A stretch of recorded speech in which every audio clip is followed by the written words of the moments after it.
In the heart of the nation where laughter's the key, Natch has the podcast, join the revelry, taking the Mickey with positive spin.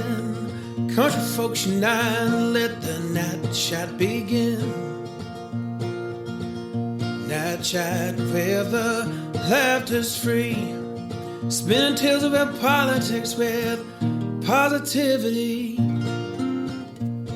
Apologies for taking so long between episodes, but as I'm sure you can appreciate, things do get crazy busy sometimes. But this is a conversation I've been promising for a couple of weeks with Uncle Colin Clarke, a Barkindji Ngyimpaa man passionate about common sense, listening to the right people and the work he does, brother to brother, with Dardi Munwarra. Dardi Munwarra, or Strong Spirit, is a specialist Aboriginal family violence service with a vision to build stronger families and safer communities. Uncle Col brings some lived experience, and he believes that having people in these roles with lived experience is the key to making a difference. Now, this was the first time I'd met Uncle Col after chatting with members of his family and them suggesting that we have a chat, as Uncle Col's worked in the justice and prison system. Now, it took him a little while to get warmed up, but by the end of it, he was telling me stories from Warrakoo, from his time picking grapes, driving sheep at 16, ghost stories, and we're having a good old yarn. And we go in roundabouts, but it's well worth a listen. Right now, this is the first of what I hope will be a series of yarns with Uncle Colin Clarke. You've had a long and interesting life of experiences. Absolutely. Now, you've worked through the justice system because there's a lot of talk at the moment about youth justice and whether we're on the right track for our kids, whether we're doing the right thing by our kids. Yep. And, you know, we're talking about everyone. It's a whole gamut of things that need to be worked through here, obviously. You've worked through the justice system, though. I'm still in there. You're still in there? Yes. Tell us about it. How did you... I don't know. I started off as an elder for Curry Courts, and then from there, having the association with Dardi Munwurro in Melbourne, we went from there to... We were doing this great work with men, and we saw other ways, things where the women were being left behind and also the kids. And so we tried to develop programs to where we didn't miss anybody. And in the justice system, we have, it's like what you said earlier, it's not about a specific group, it's about everybody. Because I believe that that's where the change is going to come. If we want to change this big bad world, or how we have systems of justice, forever being there, and it's just taken for granted. Our jails are full and they're going to get fuller and so on. If we really want to stop it, and if we really want to break it down, then we've got to start with the kids. I firmly believe it. And I've been around in a lot of things. I've travelled all up the coast. I've done co-management with Parks and Wildlife. I chaired that for 12 years, so I got experience into land rights, New South Wales, and chaired up at Albury for 15 consecutive, and ended up with Dardi as an elder, and Mildura's a big part of. I came here when I was a young fella, and had a season or two here, and then went away, and then lo and behold, I'm back here again, and I think it's heading into 7 years now, I think. So. Right. So where are you from? I'm born and raised in Wilcannia, so I'm a Barkindji Ngyimpaa man, which is my association when I talked about the co-management. So Cobar is my mother's area, and the Barkindji side of me is the Darling River, as you, if you don't know, anyway, the main highway from Sydney to Cobar, not Cobar, Adelaide runs right through it, so you have to cross so that's where I was born and raised, and my first stint actually was in Mildura. I came here picking when I was 15. Did you? Picking what? Grapes. Did you? I was all Of course, right grapes. too, What else would it be? Back in those days, I suppose. Oh, it was lovely. Yeah, we were just talking this morning about Udaks, and that was our first stop. We get the bus in Dayton, ride to town here, and that was our first stop. We'd all go straight to the pie shop. Yeah, were they here then? That we? Yeah, absolutely. Yeah, because they've only just reopened in the last 12 months on Deakin Avenue again. I couldn't be happier. Yeah. Having a pie shop right next door. I've put on 3 kilos so far. We were greedy back then. We had money. Yeah, but you were also... No, we get to and we sit over there. That was just black over there.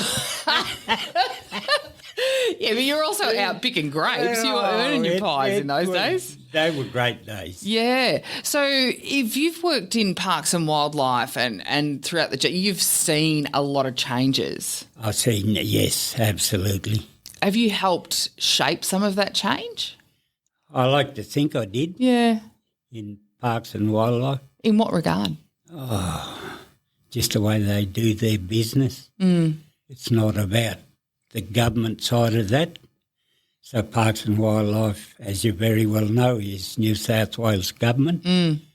And mostly they think that it's their lands. And I think my education with them was, no, this is not your land, this is our land. And so when it was stated and worked through, then they got the idea that this is Aboriginal and let's do what we can.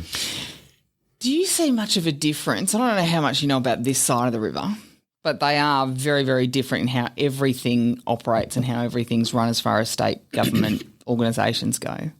Do you see much of a difference here, and is there any really obvious tweaks you think Victoria could make to how they manage their land and their waterways? Because at the moment, it was supposed to be the worst bushfire season ever in Victoria. Yeah. Our fuel loads on the ground are insanely bad. Yeah. Can you see anything just off the top of your head that you think we could do straight away? Well, first of all, I think if you got the land, or you haven't got the land, but if you're allowing Aboriginal people to work in those land areas, then we got to start listening to how we deal with fire. Fire just doesn't happen. It's the fuel that builds up. So there were ways that, the burn-off, it is stated by government and through now, we can't do that, we're going to burn down all the tree.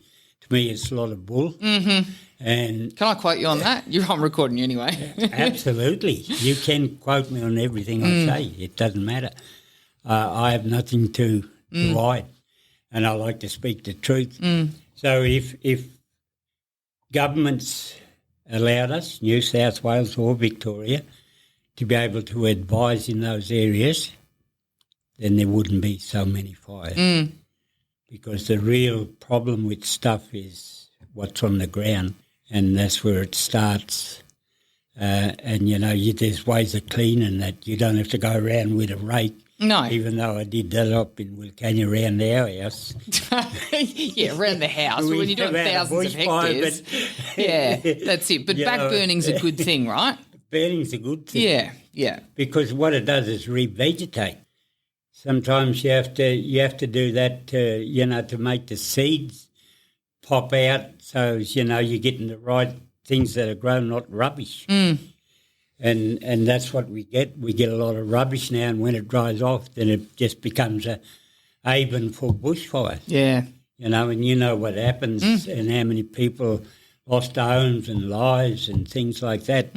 Surely we should have learnt by now. Well, that's it, and we've seen it even this week. I've seen it, and I think for me, if that, we were listened to more, then there's a good chance that we can eliminate some of these problems. Yeah, to me it's really hypocritical, and it comes a lot from the Greens who do deals with the Labor Party, and that's all politics. We'll leave that alone. But to me it seems really hypocritical because they have this green agenda, but at the same time they're really strangling the forest floor by not allowing back. But anyway, you know what? We'll talk about that. We could talk about this for a long time. I think you're right. Yeah. For me, the Greens have just completely gone haywire. I could use other words. I could too, but we won't. I think a lot of stuff they really got in the way of our lands, waterways,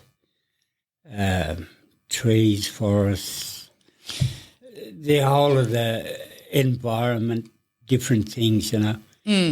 Everything was done in a natural way. And on the one hand, they're saying, let's save this, but let's kill that, or we do something different here. Like the ducks and... I mean, I shouldn't have said that. No. Well, tell me. But the thing is, it was a equality of life. It's a way of... No, I'm not shooting them just for the reason of shooting them. I'm shooting them because I love them. And we did. Without ducks in my time... I'll tell you what, there's a good feed out there. Oh, yeah. You ever try them roasted and grilled? My grandfather used to do them in the camp oven because he used to be a duck shooter. Oh, absolutely. But in his day, coming from the land as well, if they didn't cull ducks, then you'd end up with, dams that would be overpopulated. You get botulism. And if you want to talk about inhumane ways for ducks to die, I'm really happy. Geez, you're a man of common sense by the sound of things. I am. Yeah. I try to use common sense, but you're not allowed to use it anymore. No, well, I'm bringing it back. I'm making common sense sexy again. Common sense is, what works best, eh? So it's consensus. It's not about a group of people saying, oh, this is right. I don't believe that. That's where the bullet comes from. Yeah. Common sense is about, if just the duck again, I want to use him as an example, where he comes in and he shits all over a golf course and on the greens and how much that costs. Yeah. Because what it does, it kills the lawn. And yet you go and shoot one of those, you could be taken to court. Yeah.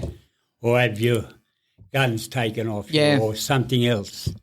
It just doesn't balance, does it? And it's not common sense, is it? That's right. It's not common sense. And I think that it's when we get back to talking about the Greens and their philosophies or their ideology, that's where all this comes from rather than practicality like you're talking about and the history and the natural cycle of things.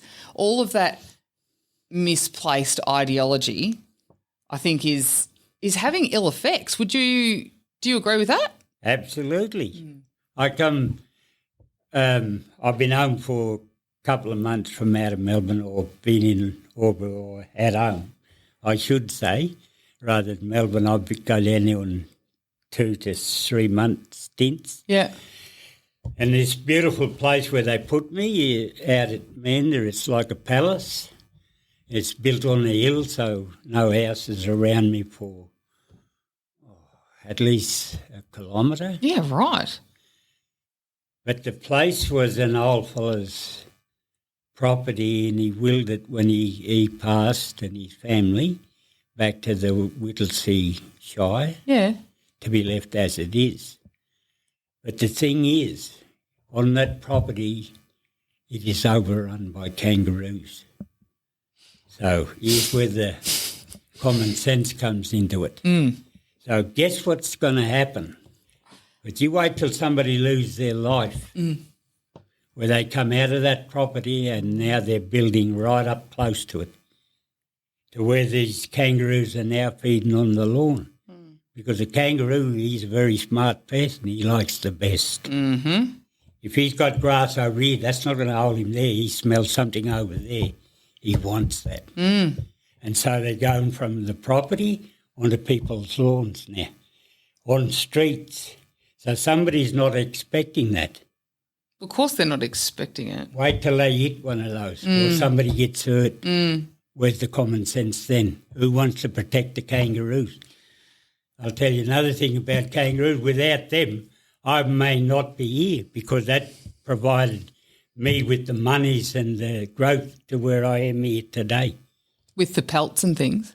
Pelts, the meat, the whatever. And I can tell you another thing.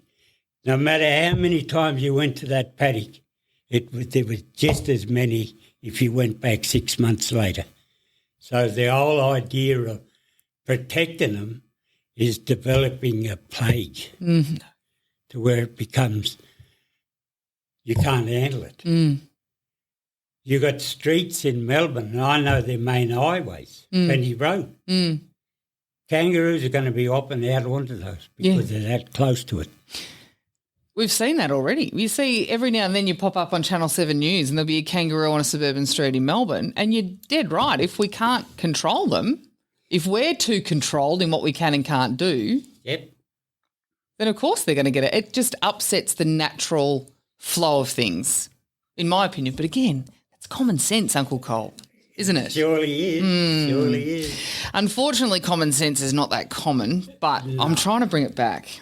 We'll see how we go. I hope you do. So I might need your help. A few more chats would be good. I could make it to Parliament with you if you want me. You know what?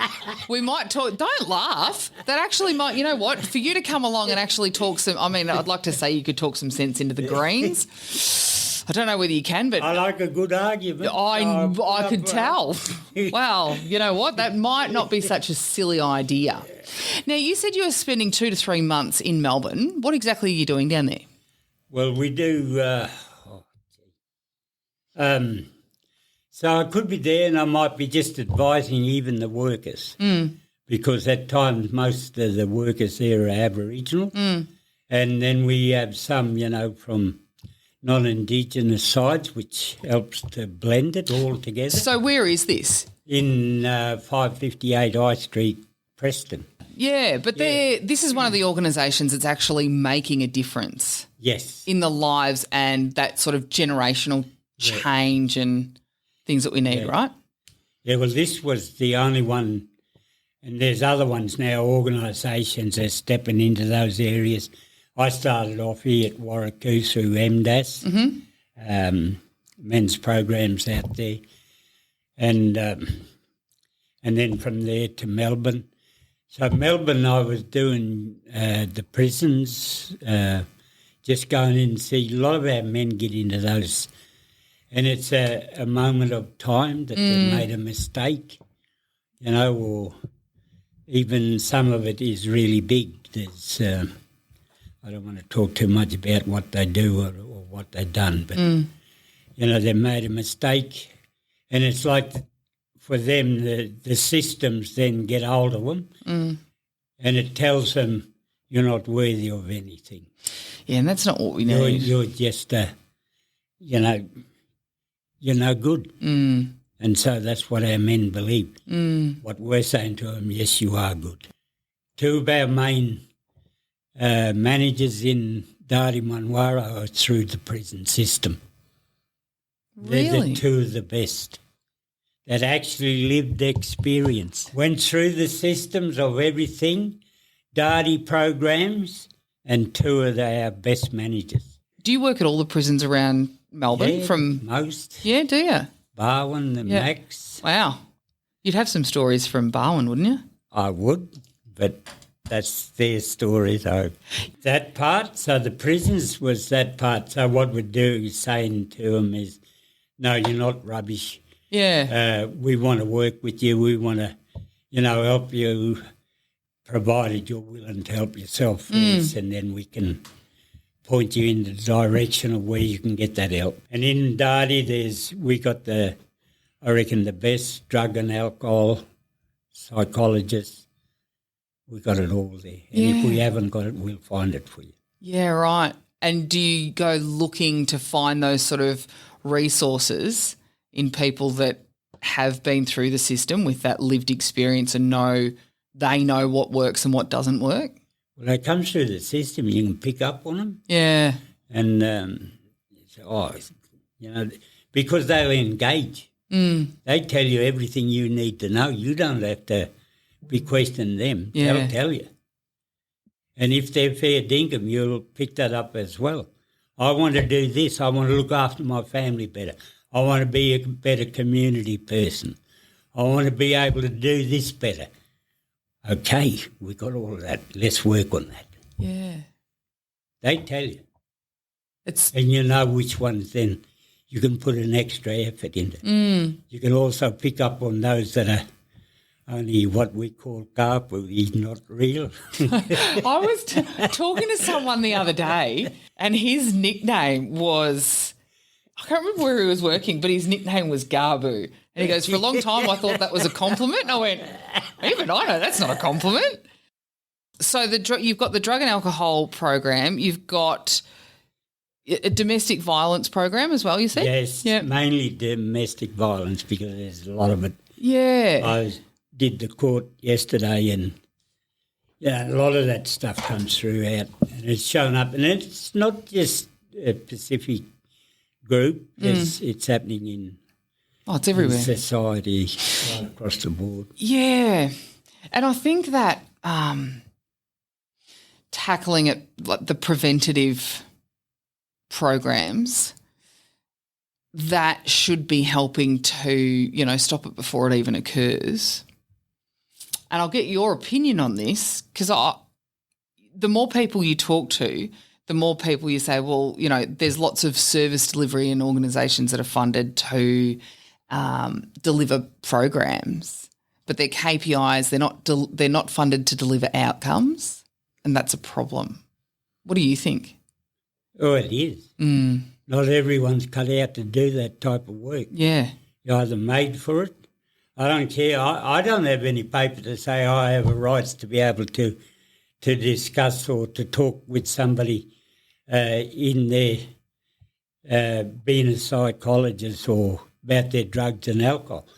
All I can give them is what I'm good at. Yeah. I spent 7 years of being a drunk, so I know what I'm talking about and I know how to fix those types of things. It mightn't be spot on, but I tell you what, it gives you an idea of, yes, look at how good he can be. It's role modelling. Yeah, and it's really important. When you go out into those spaces, it's not about all the paperwork. You can have all the papers under the sun, and I'll say it. It doesn't matter. Unless you have lived experience, you cannot work in those areas. You can do a little bit, and then I hate where it gets to a stage then it's forgotten about. So what happened to that kid? Where is she? Where is he? We need to follow it up to the fullest. And that happens a lot, doesn't it? Especially with the youth justice system. I don't know what's the system like through the Curie Court? The system only lasts for X amount of time. That's it. And then they're just thrown out. Yeah. Left to fend for themselves. So guess what's going to happen? They're going to get worse, eh? Of course, that's right. It's only common sense. Well, that's right. It's common sense, especially if you've had young people that come through even the foster system that obviously can't be at home, so they're being placed into foster care. As soon as you age out at 18, I wasn't ready to leave home at 18. No. I was still too silly, far too silly to be left up to my own devices. Yeah. So there's got to be some common sense prevail here, doesn't there? Absolutely. Where it's not an age out thing. It's not where you get to a certain age. Yeah. Surely it's got to be I don't know. How do you measure that though without it being a date of birth? With the youth, I always find they missed out on proper parenting. So that's why I keep saying I go back to them and say, unless it becomes a lesson in a school that's part of curriculum.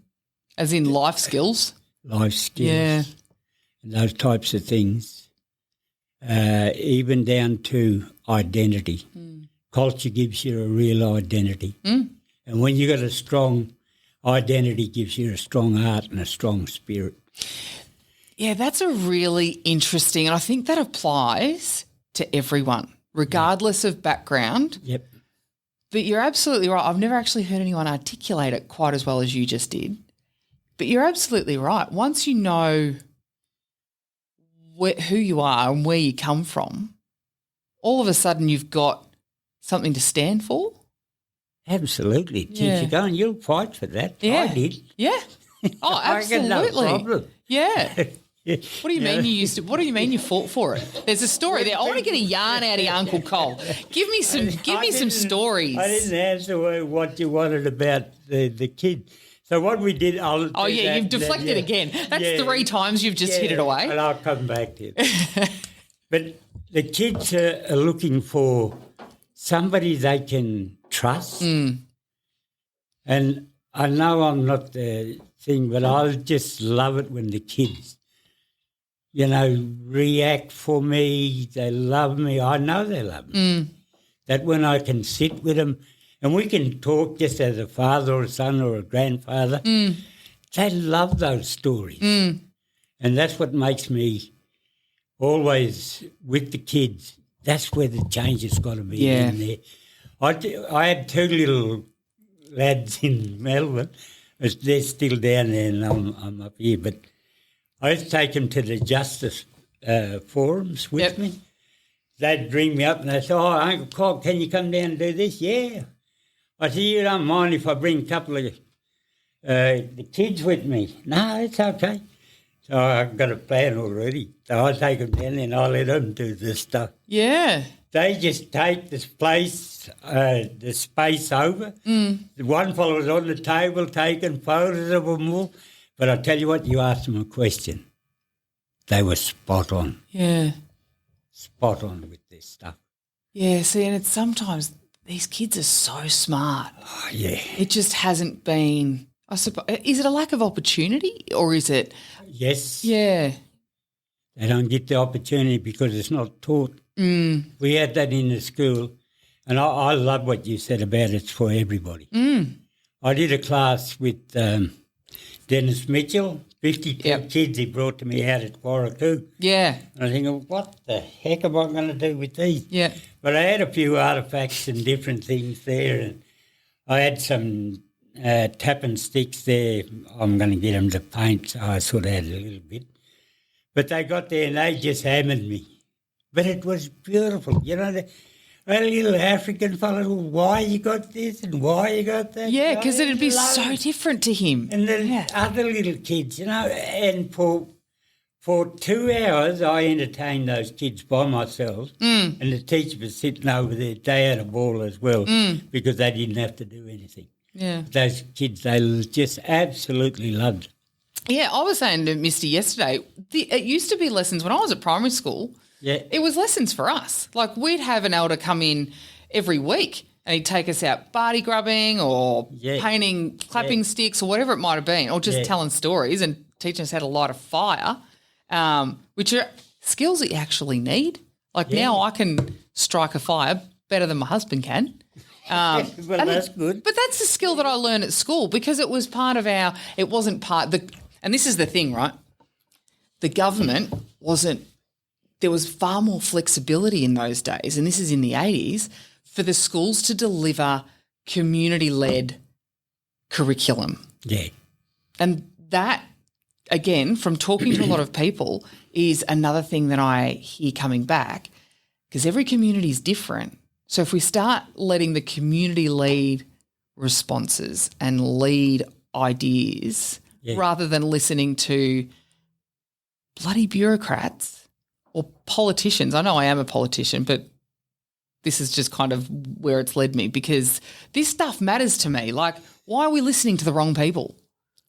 Well, that's where the change's going to come from, mate. We know what don't work. Yeah, but we all know that. Yeah, we do, but it seems to be a process of elimination. Let's try everything that doesn't work first. Yeah, there's a lot of good things government came up with in my lifetime. But everything good, because it works, they take it. Yeah. No, that's too good. We don't want them. We want them to be dependent on us for the rest of their lives. It's socialism. They can't live without us. Yeah. My theory is they can't live without us. I agree, but it's socialism, isn't it? Because if they found something or they wanted to find something that was good for us, all they had to do was listen to us. Mm-hmm. And this whole country would be in a different state of affairs. Beautiful country. Elimination of this. sheep, wool, all the things that made Australia would be up the front in how we survived for all those years. I love the old times of the old, sheep owners that had their properties and we worked on those properties. Yeah. And different things. You wanted to... Yeah, give us a yarn. Maybe at the time I'll give you a yarn.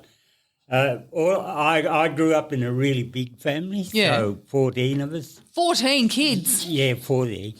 Gee whizzer. Yeah. No TV in those days, so hey. Yeah, it was a lot of... I nearly said something. That's right, you can say whatever you want. No, it's okay. I'll miss that. But the areas around Wilcannia at that time were all sheep stations and sheep and cattle and sometimes both. And then other people grew their wheat here into Victoria and pretty big and so on and so on. But all my brothers, when they got of age, they went and worked on a sheep station, which is traditional. My father did it. All those, and then he got into fencing and things, but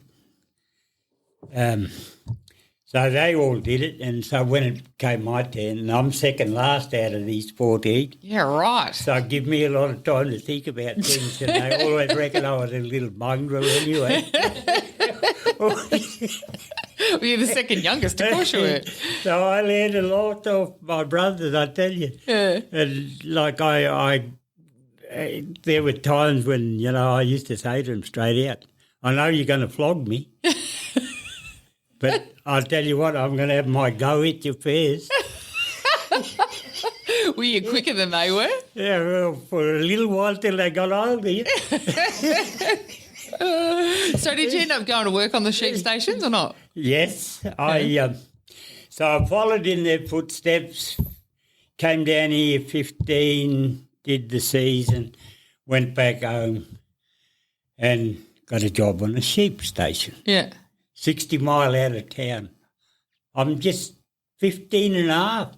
And you've got to live in one of these, goodness knows, somebody could have shot himself in there. Or Oh, God, was it that? the house is there, the main house, and you're over here. And so the last time you see people at night is when you have tea with them. Because that's where you ate. Yeah. And you go back to you until 6 o'clock next morning. Yeah. And so this went on for a little while, and I lasted 5 weeks. And 5 weeks, is that all? You got to work 7 days a week. Oh, yeah, right, okay. All right. You know what my wages were? Oh, $14 a week or for the 5 weeks? for the 2 weeks. Oh. $7 a week in 7 days. What year is this? When you work it out. No, I can't work it out. How old are you? I'm born in 52, so 62 I'm 10. So you're not that old. You're not that old. No, I'm Born in not. 52, you're not old at all. No, Nah, okay. but yeah, it wasn't good. And, I can imagine. ghosts, there's a lot of story there about... Ghosts? Tell me a ghost story. Oh. Come on, tell me a ghost story. I love a good ghost story. No, they tell different things. One I used to use with the men at Warrakoo. Yeah, go on. And there's some truth in it. Oh, there's some... we never let the truth get in the way of a good story. Two bodies were found out there. Out where? Warrakoo? Oh, Warrakoo, yeah. Yeah. And anyway, Is that actually true? yeah. Okay, all right, yep, good. So they got the police out and everything and so on, and they reburied them where they were because they didn't see anything suspicious about it. Anyway, so when the boys used to come in, and there's always a chance that they're going to do a runner on you, and you're responsible. It's 150 k's back to town from Warrakoo back to Wentworth. So my thing when I'm doing my induction with them, we used to go into this room and they ask you all these questions, you tell them and so on and so on. And they're thinking about things and they're frightened to ask you, and you always, I can tell, they want to ask me something. Yeah. So I'd wait till we went out to where we all having tea. And they said, and I still could see it in their eyes. I said, you just want to know about ghosts? Is there any out here? I said, this place is full of them, mate. I said, I'll tell you what, make sure every night that you're in bed by as soon as that sun goes down, don't go outside. I said, why, Aunt? I said, they're here. I said, they just waiting. And so as soon as it comes dark, they finish their last post straight to bed, and I wouldn't see him till the next day. Really? Really? I kind of don't blame them, though, because there's not much out there, is there? There's nothing there. There's nothing there. So that would be, if you've grown up in town especially, all that open space and then being told that there's ghosts out there, they're everywhere. Have you actually ever? Yes. Have you?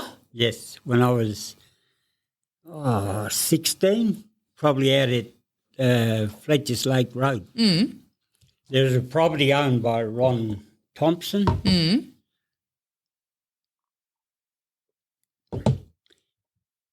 I had this old picking partner. I don't know where he came from, but he was a really dark, beautiful old man. Mm. And him and I ended up picking partners. So he'd sing to me all the time when I'd be tired and so on and so on. And lo and behold, the poor old fella, he passed halfway through the season. Oh, gosh. And he actually wouldn't leave me alone, so everywhere I went, he'd be right in front of me. Still in his same old clothes. He had a yellow and black necktie he used to tie his pants with. Yeah, right. He was exactly the same. Yeah. And wherever I went, he'd be right in front of me. Took you under his wing a bit? Yeah, he really cared about me and so on. And so my mother and auntie, they smoked me. Yeah. And then I didn't see him anymore after that, but I could always hear him. Yeah, right. I stayed on in that place for another year and a bit. Yeah. Because I had a job here and I didn't want to go back to... I never finished my story about the sheep station. No, I realised the same thing before. You take me away from... Yeah, I know. Sorry, I get distracted. But anyway... Then you mentioned ghosts and I wanted to hear a ghost story. Ghosts. Yeah. But, so what was his name? Cody Murray. So Murray's from... I know Murray's No, from... he wasn't from that mob. Yeah, right. I reckon Queensland. Oh, okay. Yeah, somewhere he just turned up at Durton and he got a job out there. So he used to stay there with us. And as soon as your mum smoked you, he went away? He went away, but every Thursday night that he passed, he'd be up on the roof. He'd let me know you like throw something up there or you could hear noises. He'd walk like he's walking around. Yeah. And the real one was... me and my cousin were staying there and another fella came over and I was cooking tea for him. Mm. And we had this on the property was this little, like a kitchen, pardon me, and the floors were board and to cook was with fire, so wood in it. Yeah. And I'm cooking this stuff and I said to Wayne, I said, I need something, we have to go to town.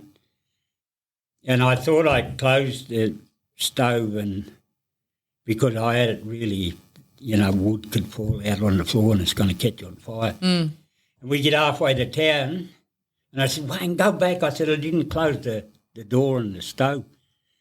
And he said, it'll be right. He said, it'll only be half burnt. Oh, it'll only be half burnt. So he kept up. When we got back, it was closed. Everything was all closed up.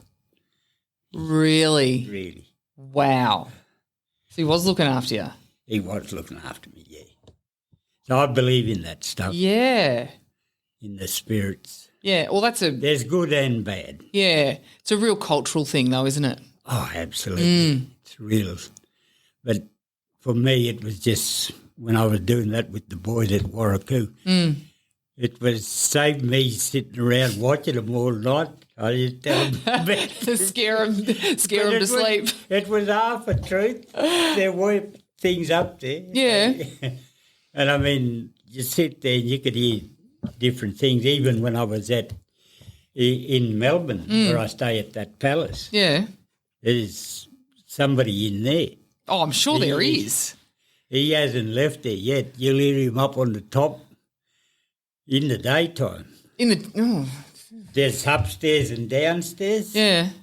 You'll hear him up there. Doesn't bother me. I'm not afraid to him.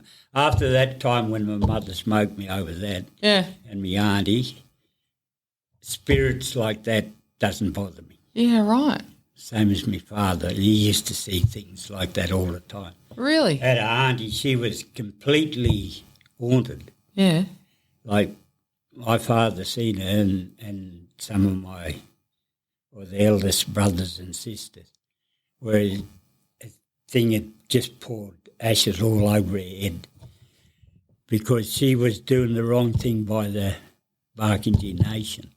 Right. So hang on. What? She got ashes poured up. All over her head. By what? What, just out of nowhere? Out of nowhere. It was just there. The ashes was just pouring down on her. Nobody else, just there. And her name was Auntie Emily Clarke. Oh, my goodness. And two of my sisters used to follow her. And when they started, the thing would turn up on Auntie Emily, the girls started seeing it, so they wouldn't follow her anymore. No, I would have been out of there long. I'll tell you what, that seems like a really good solution to... Yeah. You know. So it does exist. Wow. Yeah.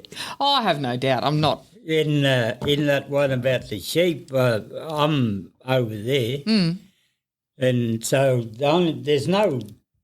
You got nobody else. Yeah. And there was a lassie dog. Yeah. And she was outside and they had her tied up and they used to treat her bad.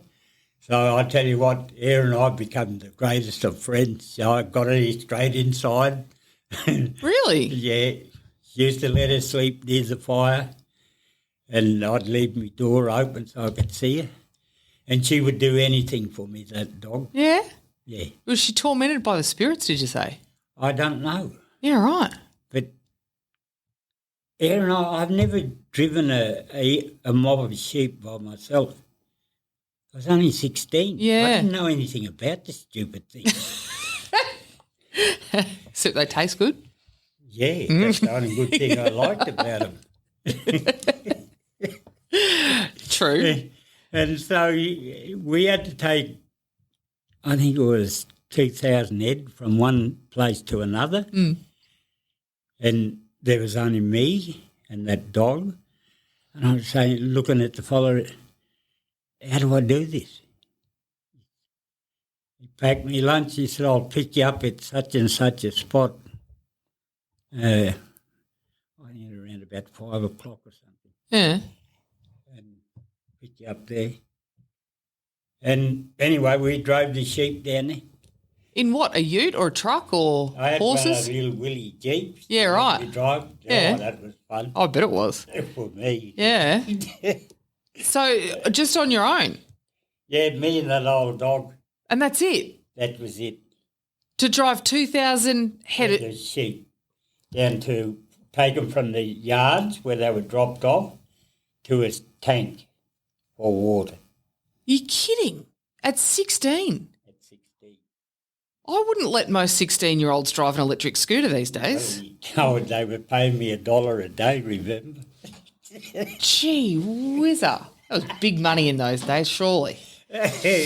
Wow. I had a lot. If you stayed out there, I was out there for the 5 weeks. I never got to go to town. Yeah. So I had $1 on me. Yeah. I was going to say, you'd save a lot because you're not spending it on anything. Yeah. Yeah, right. But anyway, we did it, me and that old dog. She was just so great. I've never, like she didn't know me, I didn't know her, but we became great friends. Wow. The old dog, she must have trusted me so much. Yeah, when you get a good dog, you remember him forever, hey? And, yeah, we got him there. We need to get you in for like a a story time more often, I reckon. Well, you'd need about a year, I reckon. That's all right. We can do that. We've got another 3 at least. How long you got? Forever. Hopefully forever, for as long as I want. Can we just talk about really quickly, as far as, because there's been a lot of talk around some misbehaving kids around the place at the moment. We know there's not many. Yeah. And again, they're from all sorts of cultural backgrounds. We know that. What do you think? Is there, because, we hear, again, agencies and bureaucrats talking about they're looking for a silver bullet. Do you reckon there's one thing that we can do, or does it just start with actually listening to the kids? I reckon that's the main point, listen to the kids. Yeah. What does this? That's our way of going around with troubles, men, women, kids, youth, you name it. What do you want out of life? Just listen to them. They'll tell you everything you need to know. And the first thing, they've got to trust you. If you haven't built up an area of trust with them, they'll forever disregard. Who are you? And for that, you need to have credibility as well. You got the right credibility. And they trust you. You can just about do anything with them. I think that's an instinct thing too. Yes. Usually people... You have a look at them. Have a look. Go and pull up one of those kids on the street and ask him to sit down and have a yarn with you. You might be on a scooter. Yeah. Just ask them. Yeah. They'll probably say no. But if they trust you and they know you Yeah. and they know you're not going to harm them, Yeah. they'll tell you everything you got problems. I was in a court probably a month ago now where 3 cases came up with youth. And it's not, like you said, it's not just our kids. Yeah, no. It's everyone's kids. There's a fellow there, he looks like a well-off person, but still he's got kids mucking up, 15-year-old motorbikes. Yep. You know what I mean? So they're either not doing the right thing by their kids, if they got a mother and father in their life. A lot of our kids there's this big part broken on them. And how do I cope? How do I survive? So their first instinct is to do what is not right. If they want something or they see something, they'll take it. We used to pinch a different way.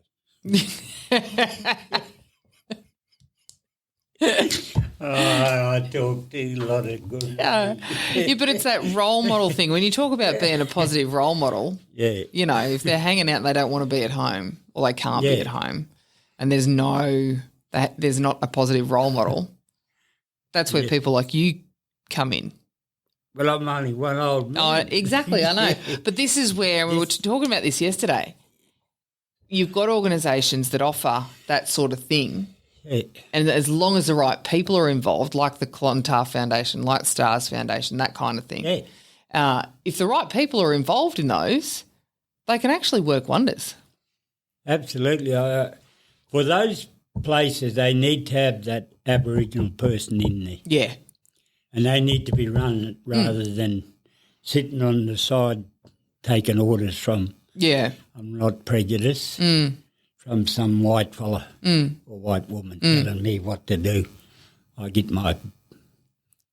Well, it's that trust thing again, isn't it? Yes. Yeah, and it's got to be culturally safe, but the kids have got to trust the people you involved. don't want to take that forward into that space. Now, when I'm saying that is those organisations, the Stars and the other one, they need to be able to trust whoever's in that space. This is how we do it. Yeah. I'm I even go as far as to say you've got to use the common sense approach rather than what the governments or systems have wrote for us. There's too much written on paper that doesn't give us the freedom to be able to do what we want to do with our kids. I got 3 irons in my life and I remember every one of them. You got 3 what? Irons. Only 3? Only 3. Jeez, I copped a bit more than that. I tell you, I got a few clips, but they weren't irons like these ones. Right, okay. Yeah, there's a difference between a clip behind the ear and a hiding. And I tell you what, I never repeated it again. Yeah. My mother, I was fighting after school. I won't tell you the full story, but one time when I ate this young fella, he was too big for me, so I had to bring him to my size, so I hit him with a bottle. Oh, God. Anyway, I got flogged that night when I got home off my mother. She used to hand out the irons. Yeah. The father. It was mostly he'd be out anyway. I'm glad he didn't. But anyway, come the next day, I'm taking you down there. And she actually did. Colin hit that Tony Dunbar with the bottle yesterday. What are you going to do about it? Oh, Mrs. Clarke, it's been dealt with. No, I want you to flog him again. And did you get another one?